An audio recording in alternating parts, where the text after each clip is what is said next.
രക്ഷകനും നാഥനുമായ ക്രിസ്തുനാഥന്റെ വരവിനായി ഒരുങ്ങുന്ന ക്രിസ്മസിനായി നാം ഒരുങ്ങുമ്പോൾ ഈ ആഗമനകാലത്തിലെ വായനകളിൽ നാം കാണുന്നത് നീതിബോധത്തോടും പ്രാർത്ഥനയോടും ജാഗരൂകരായും ഒരുങ്ങി ക്രിസ്തുവിനെ വരവേൽക്കണം എന്നതാണ്.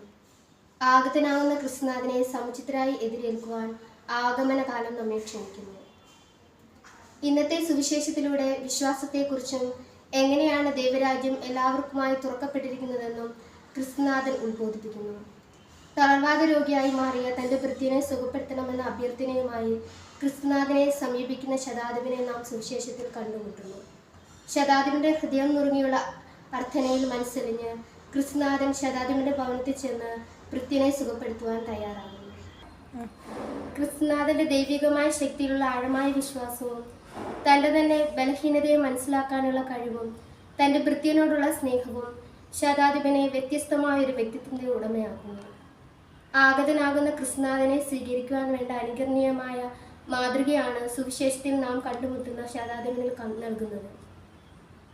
ക്രിസ്തുവിന്റെ വരവിനായി നാം ഒരുങ്ങുന്ന ഈ കാലയളവിൽ കൊച്ചു കൊച്ചു പുണ്യങ്ങൾ ചെയ്ത് ഉണ്ണീശോയ്ക്ക് ഓരോ ദിവസവും സമ്മാനം സമർപ്പിക്കാം.